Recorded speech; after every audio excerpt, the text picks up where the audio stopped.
बोलो जयकारा। बोलो मेरे श्री गुरु महाराज की जय। श्री सतगुरुदेव भगवान की जय। श्री नगली निवासी भगवान की जय। श्री परमहंस दयाल जी महाराज की जय। श्रीमद् भागवत रहस्य द्वितीय स्कंद तृतीय स्कंद आगे। जीव एक ही वस्तु से प्रेम करे तो ईश्वर खुश होते हैं। जीव बाल्य अवस्था में ममता से और फिर खिलौनों से प्रेम करता है। फिर कुछ बड़े होने पर पुस्तकों से प्रेम करने लगता है। पुस्तकों का मोह उतरते उतरते रुपये पैसों से प्रेम करने लगता है। फिर पत्नी से प्रेम करने लगता है। उससे वह कहता है कि मैं तेरे लिए हजारों रुपए खर्च कर सकता हूं। वह पत्नी के इशारे पर नाचने लगता है, किंतु पत्नी प्रेम भी हमेशा नहीं रहता। 2-4 बच्चे होने पर व्याकुल हो जाता है। संतानों के होने पर पत्नी का मोह घटने लगता है। प्रभु की माया बड़ी ही विचित्र है। विवाहित भी पछताता है और अविवाहित भी। अनेक जन्मों में यह जीव इसी तरह भटकता आया है। अतः कपिल भगवान कहते हैं, माता, अब भी तुम्हें कब तक भटकना है।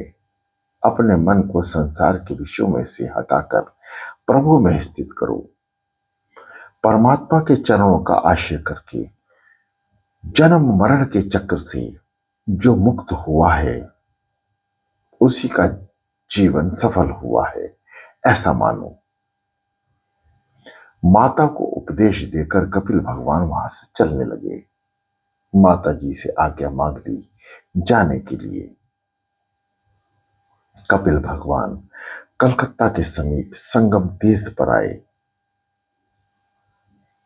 आज भी उनके वहां दर्शन होते हैं। समुद्र ने कपिल नारायण का स्वागत किया। माता देवभूति सरस्वती के किनारे जा विराजी स्नान करती है, ध्यान करती है, अतः मन की शुद्धि होती है।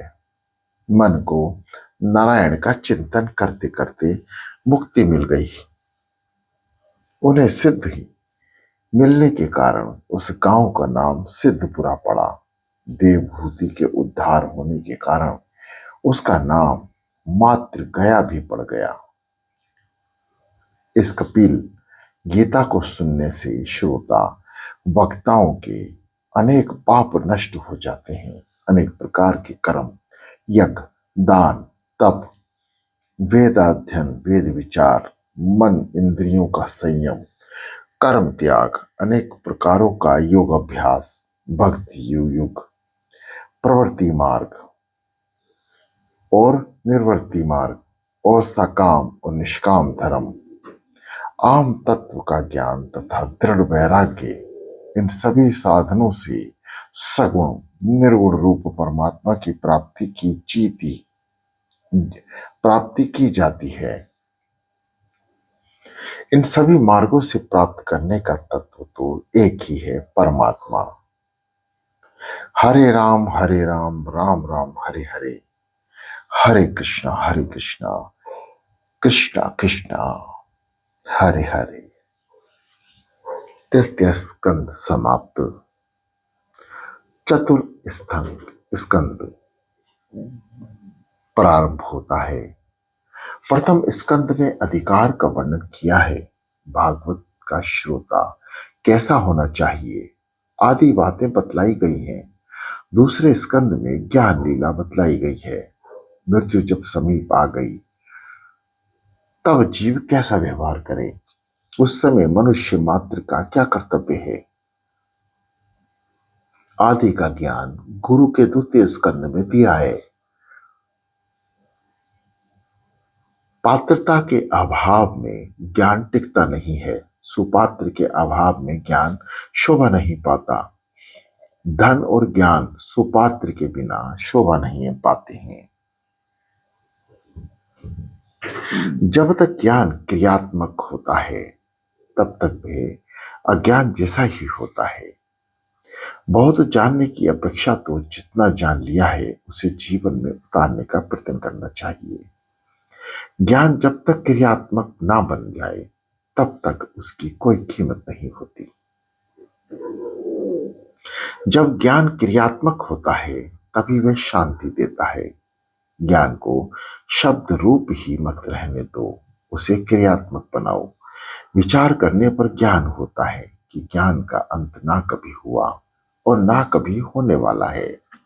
परंतु ज्ञान जब क्रियात्मक बनता है तभी शांति मिलती है।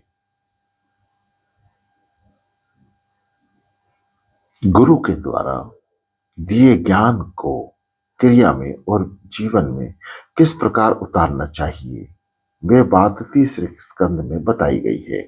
ज्ञान और क्रिया का मधुर मिलन कैसे करना चाहिए, ये बात तीसरे स्कंद में बताई गई है। कपिल अर्थात जो जितेंद्रियां यही ज्ञान को पचा सकती हैं। विलासी जन ज्ञान का अनुभव नहीं कर सकते। वेदांत ज्ञान का अधिकार सबको नहीं है। वेदांत का अधिकार विरक्त को ही है। वेदांत का संहिता भाग मंत्र रूप है। ब्राह्मण संहिता का भाष्य है। अरण्यक में उपनिषद आते हैं। अत्यंत सात्विक जीवन बिताने वाले ऋषि को चिंतन करते हैं, वह उपनिषद है। वही वेदांत है। वेद का अंत ही वेदांत है। अंत का अर्थ है समाप्ति। वेद की समाप्ति उपनिषद है। वैराग्य और संयम के अभाव में ज्ञान पचता नहीं है। उस ज्ञान को जीवन में उतारकर भक्ति में जीवन बिताने वाले जन बहुत ही विरले हैं। ज्ञान प्राप्त करना हो तो सरस्वती के किनारे रहना पड़ेगा, कर्दम होना पड़ेगा।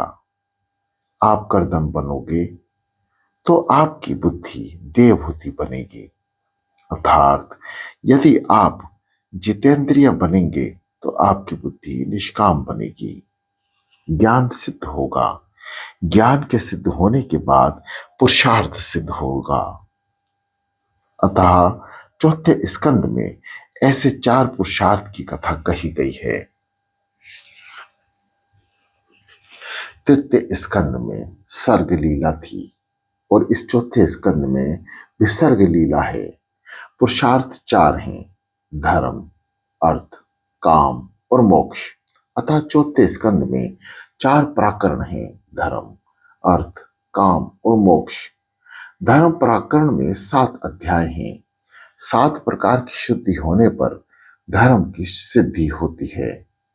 पहला देश शुद्धि, दूसरा काल शुद्धि, तीसरा मंत्र शुद्धि, चौथा देह शुद्धि, पांचवा विचार शुद्धि, छठा इंद्रिय शुद्धि और सातवां द्रव्य शुद्धि। अर्थ प्रकरण में 5 अध्याय हैं, जो ये बताता है कि अर्थ की प्राप्ति 5 साधनों से होती है। अर्थ की प्राप्ति के 5 साधन हैं। पहला माता पिता के आशीर्वाद, दूसरा गुरु कृपा, तीसरा उधम, चौथा प्रारब्ध और पांचवा प्रभु कृपा। इन 5 प्रकार के साधनों से ध्रुव को अर्थ की प्राप्ति हुई थी। काम प्रकरण में 11 अध्याय हैं। वे अध्याय बताते हैं कि काम इंद्रियों में बसा हुआ है। 5 ज्ञानेंद्रियां, 5 कामेंद्रियां और 11वां मन। इन 11 ठिकानों में काम बसा हुआ है। रावण के 10 मस्तक थे, अतः रावण अर्थात काम इंद्रियों में बसा हुआ है। ये सबको आनंद देता है वह राम, और जो सबको रुलाता है वह रावण। काम जी मात्र को रुलाता है। काम मन में से जाता नहीं, वह विघ्न रूप है। मन में काम आंख द्वारा प्रवेश करता है, इसलिए आंख में रावण काम को मत आने दो। राम जी से निर्विकारी बनोगे तो रावण अर्थात काम मरेगा, काम मरेगा तो राम मिलेंगे। मोक्ष प्रकरण में 8 अध्याय हैं। महाप्रभु जी ने कहा है कि प्रकृति के 8 प्रकार हैं। भूमि रपो नलो वायुहा खम मनो बुद्धिरेव चाह अहंकार इति प्रवृत्ति पृथ्वी जल अग्नि वायु आकाश मन बुद्धि और अहंकार। इस अष्टधा प्रकृति को जो काबू में रखता है उसे मोक्ष मिलता है। जो अष्टधा प्रकृति के बंधन से मुक्त होता है वे कृतार्थ होता है। प्रकृति पर विजय पाने वाले को मुक्ति मिलती है। पृथ्वी जल आकाश वायु तेज मन बुद्धि तथा अहंकार को काबू में रखो। प्रकृति का अर्थ है स्वभाव। अनेक जन्मों के संस्कार मन में संचित रहते हैं। बड़े बड़े ऋषि भी प्रकृति को अर्थात स्वभाव को वश में नहीं कर सके, इसलिए बंधन में पड़े हैं। अष्टधा प्रकृति पर विजय पाने वाले को मुक्ति मिलती है। प्रकृति के वश में जो होता है वह जीव है और जो प्रकृति को वश में रखता है वे ईश्वर। श्रवण कीर्तन और 8 प्रकार की भक्ति जिसकी सिद्धि होती है वह ईश्वर का ही हो जाता है। तुम भगवान जैसे ना बन सको तो कोई हर्ज नहीं, मगर भगवान के होकर रहो। इस प्रकार 31 अध्यायों का चौथा स्कंद। 4 पुरुषार्थों में पहले धर्म है और अंत में मोक्ष। बीच में अर्थ और काम है। इस क्रम को लगाने में ये रहस्य है। धर्म और मोक्ष के बीच में काम और अर्थ को रखा गया है। ये क्रम यह बतलाता है कि अर्थ और काम को धर्म और मोक्ष के अनुसार प्राप्त करना है।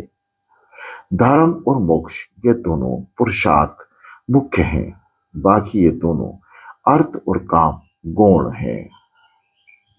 अर्थ के वीरू यानी कोई भी पुरुषार्थ सिद्ध नहीं होता। धर्म का हमेशा स्मरण रखो। सबसे पहला पुरुषार्थ धर्म है। धर्म अनुसार ही धर्म और काम की प्राप्ति करनी है।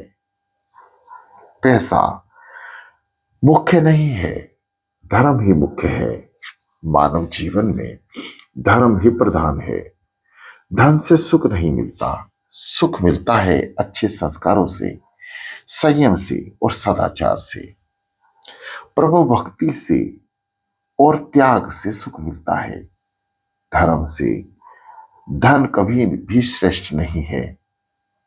धर्म इस लोक और परलोक में सुख देता है। मरने के बाद धन साथ नहीं जाता, धर्म ही साथ जाता है। अतः धन से धर्म श्रेष्ठ है। जब से लोग अर्थ को महत्व देने लगे हैं तब से जीवन बिगड़ गया। स्वामी श्री शंकराचार्य जी ने एक जगह अर्थ को अनर्थ कहा है। अर्थ अनर्थ भाव नित्यम। जब मनुष्य धर्म को धन से विशेष समझता है तब जीवन सुधरता है। अर्थ को धर्म अनुकूल रखो। अर्थ को धर्म अनुकूल रखो। जो अर्थ धर्म अनुकूल नहीं होता वे अनर्थ है। देश को संपत्ति की जितनी जरूरत है उससे अधिक अच्छे संस्कारों की जरूरत है। तुम अपने जीवन में धर्म को सबसे पहला स्थान दो। जीवन में जब काम सुख और अर्थ गौण बनता है तब जीवन में दिव्यता आती है। दिव्यता का अर्थ है देव तत्व। धर्म की गति सूक्ष्म है। धर्म भी अनेकों बार अधर्म बन जाता है। सद्भावना के अभाव में किया गया धर्म सफल नहीं होता। सत्य और अर्थ ये है ईश्वर। ईश्वर का भाव जो मन में प्रत्यक्ष सिद्ध करके उसी को धर्म पूर्णतः सफल होता है। मनुष्य के शत्रु बाहर नहीं है, वह तो मन के अंदर ही है। अंदर के शत्रुओं को मारोगे तो जगत में तुम्हारा कोई शत्रु नहीं रहेगा। धर्म क्रिया सद्भाव के बिना सफल नहीं होती। जगत के बिना, जगत के किसी भी जीव के प्रति कुभाव रखोगे तो वे जीव तुम्हारे प्रति का कुभाव भी रखेगा। सभी क्षेत्रों में क्षेत्रज्ञ के रूप से परमात्मा बसे हुए हैं। इसलिए किसी भी जीव के प्रति कुभाव रखने से ईश्वर की प्राप्ति कुभाव रखने के बराबर है। इसलिए किसी भी जीव के प्रति कुभाव रखना ईश्वर के प्रति कुभाव रखने के बराबर है। शास्त्र में तो यहां तक कहा गया है कि किसी जीव के साथ तो क्या, किसी जड़ पदार्थ के प्रति भी कुभाव नहीं रखना चाहिए। कहा गया है सुहृदः सर्वभूतानाम।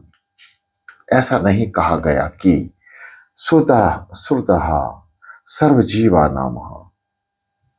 जड़ पदार्थों के साथ भी प्रेम करना, सब में सद्भाव रखो, अर्थात जड़ पदार्थों के प्रति भी प्रेम रखो।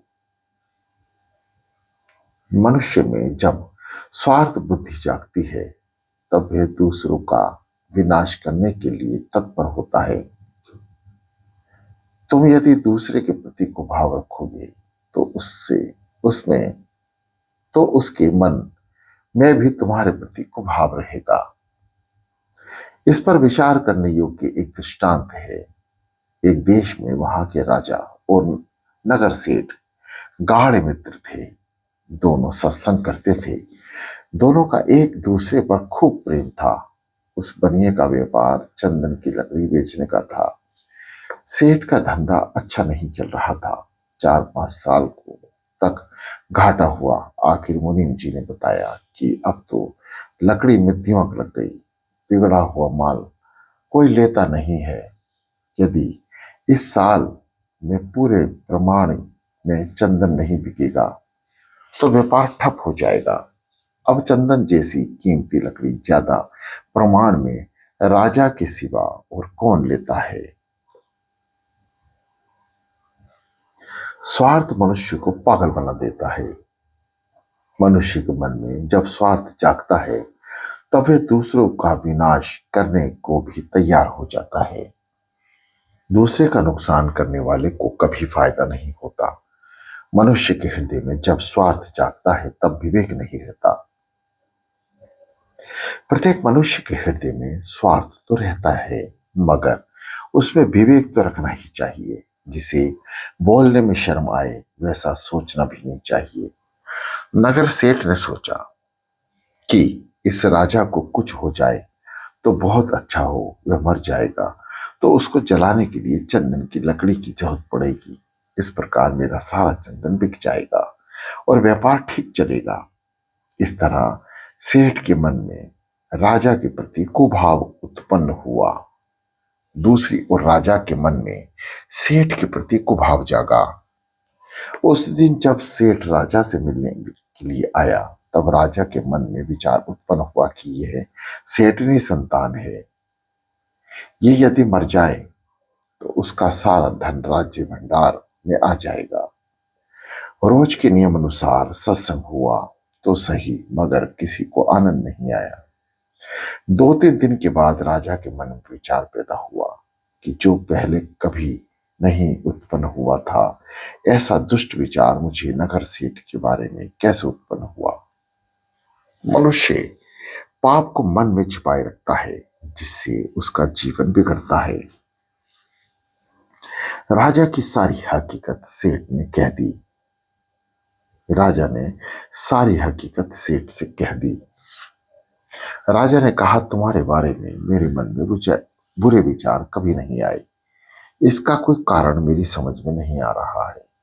क्या तुमने भी मेरे बारे में बुरे विचार किए थे? सेठ ने कहा, हाँ, कि मेरा चंदन व्यापार चलता नहीं है, सबका पोषण करना है, कोई माल लेता नहीं। सो मैंने विचार किया कि यदि आप मर जाएं तो कितना अच्छा हो। आप मरोगे तो आपको जलाने के लिए चंदन की जरूरत पड़ेगी और मेरा सारा चंदन बिक जाएगा।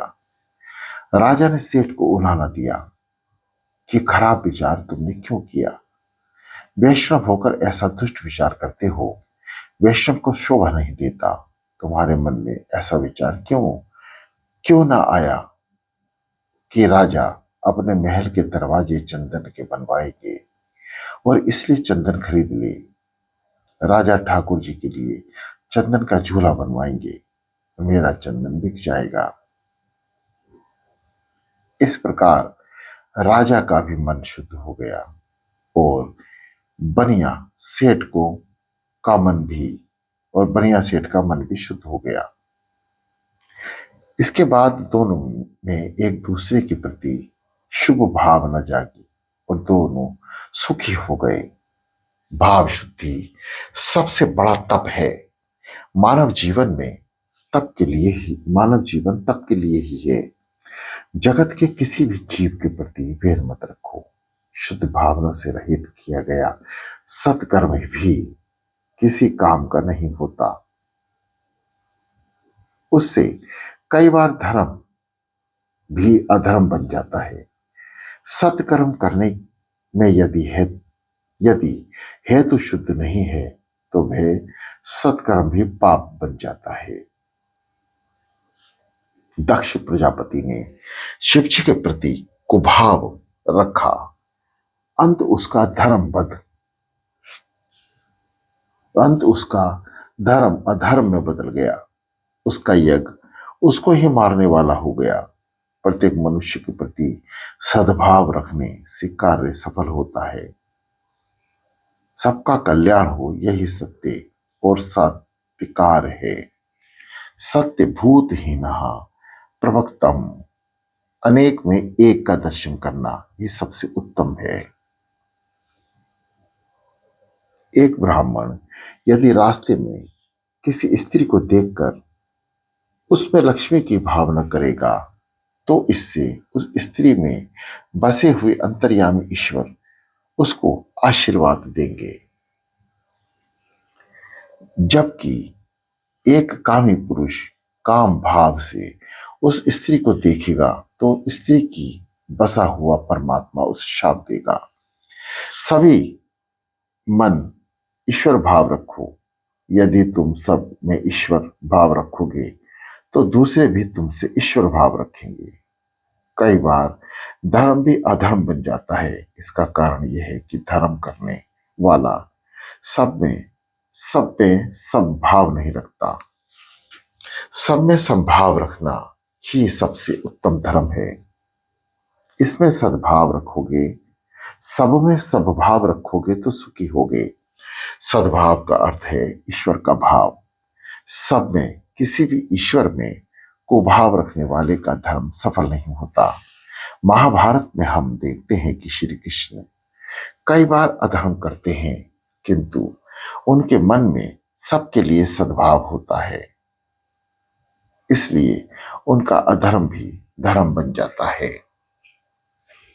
महाभारत के कर्ण पर्व में, द्रोण पर्व में इसी विषय के दृष्टांत मिलते हैं।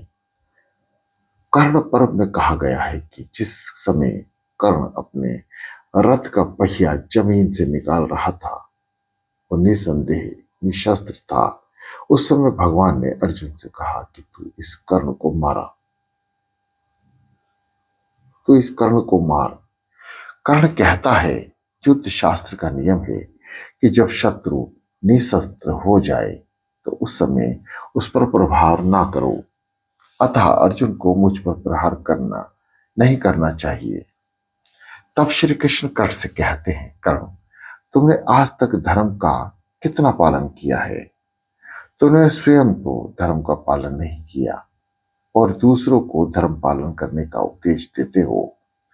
भरी सभा में द्रौपदी का अपमान किया गया, उस समय तुम्हारा धर्म कहां गया था? इस प्रकार द्रोण पर्व में कथा आती है। द्रोणाचार्य पांडव सेना का विनाश कर रहे हैं। श्री कृष्ण ने सोचा, यह बुढ़ा मरेगा नहीं, तो अनर्थ होगा। इतने में अश्वत्थामा नाम का हाथी मारा गया।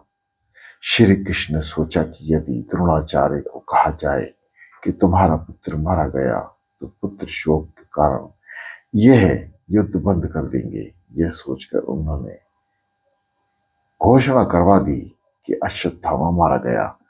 द्रोणाचार्य ने सोचा कि बेटा तुम मर गया, अब युद्ध क्यों करूं। परंतु यदि धर्मराज युधिष्ठिर कह दें कि अश्वत्थामा मर गया, मार दिया गया, तो मैं सच मानूंगा। युधिष्ठिर से भगवान कहते हैं बोलो अश्वत्थामा मारा गया। युधिष्ठिर कहते हैं कि राज्य के लिए मैं असत्य कैसे बोलूं। भगवान कहते हैं कि दुर्योधन पापी है, वे मरेगा तो सुखी होगा और जीवित रहेगा तो अधिक पाप करेगा और दुख होगा। इससे सबका कल्याण हो, यही सत्य है। द्रोणाचार्य ब्राह्मण होकर भी अधर्मी दुर्योधन की सहायता कर रहे हैं, वे पाप कर रहे हैं। द्रोणाचार्य अगर युद्ध छोड़ दें तो उनसे ज्यादा अधर्म नहीं होगा। इसलिए कहता हूं कि बोलो कि अश्वत्थामा हतः। भगवान ने बहुत आग्रह किया, इसलिए युधिष्ठिर को बोलना पड़ा कि अश्वत्थामा हतः। असत्य बोलने का पाप ना लगे, इसलिए वे उसके बाद बोले कि नरो बे कुंजाओ। परंतु ये अंतिम शब्द किसी को सुनाई दे इससे पहले कि प्रभु ने जोर से शंखनाद कर दिया, अतः ये सब किसी को सुनाई नहीं दिए।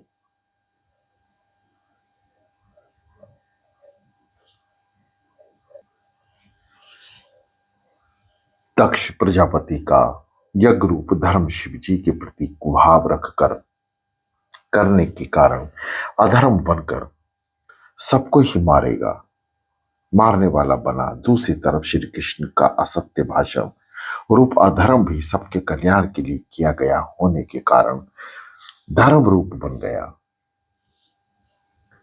सत्कर्म करते समय भाव रखो, हृदय शुद्ध रखो। शुद्ध भाव रखना ही सबसे बड़ा तप है।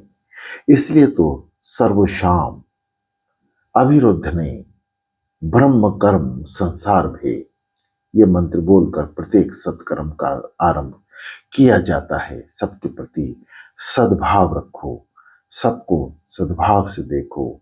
सद्भाव के बिना किया हुआ सत्कर्म सफल नहीं होता। मैत्री जी कहते हैं मनु भगवान कि यहां 3 कन्याएं हुई, एक अकुति, दूसरी देवहूति और तीसरी प्रसूति। देवहूति की शादी कर्दम के साथ हुई थी। उनकी 9 कन्याएं हुई थी। उन 9 कन्याओं का विवाह 9 ब्राह्मण ऋषियों के साथ हुआ था। प्रसूति का विवाह दक्ष प्रजापति के साथ हुआ था। यह सब कथा कह चुके हैं। अब इन कर्दम की कन्याओं के वंश का वर्णन करता हूं। मारीची और कला के यहाँ कश्यप और पूर्णिमा नाम के 2 पुत्र हुए। अत्रि की पत्नी अनसुनिया के यहाँ दत्तात्रेय, दुर्वासा और चंद्रमा नाम के 3 पुत्र हुए। यह अनुक्रम से विष्णु, शंकर और ब्रह्मा का अंश से उत्पन्न हुए हैं। विदुर जी पूछते हैं कि इन सब श्रेष्ठ देवों के अत्रि मुनि के यहाँ क्या करने की इच्छा से अवतार लिया था, वे कथा कहिए। मैत्री जी कहते हैं दत्तात्रेय अत्रि के घर आए, पुरुष आदि अत्रि जैसा तपस्वी बने और स्त्री अनसुनिया जैसी तपस्विनी बने, तो आज भी उनको घर दत्तात्रेय आने को तैयार हैं। नत्रि व अत्रि, सत्व, रज और तम, इन दोनों गुणों को जो नाश कर और निर्गुण बने वही अत्रि है। सात्व, रज और तम इन तीनों गुणों के में जीव मिल गया है। इन जीव युक्तों में जीव को अलग होना है। तर्जनी उंगली जीव भाव बताती है, अभिमान बताती है। जीव में अभिमान प्रधान है। पांचवी उंगली सतगुण है, अंगूठा ब्रह्म है। इसलिए पुष्टि संवित्राय में प्रभु को तिलक अंगूठे से लगाया जाता है। वेद में ब्रह्म की नेति कहकर वर्णन किया गया है। इस जीव ब्रह्म का संबंध सतत होना चाहिए। इन तीन गुणों में जीव मिलता है और इन तीन गुणों को छोड़कर ब्रह्म संबंध करता है, जो त्रिगुणातीत ब्रह्म स्वरूप को प्राप्त हुआ है, वह अत्रि है। बोलो जयकारा, बोलो मेरे श्री गुरु महाराज की जय।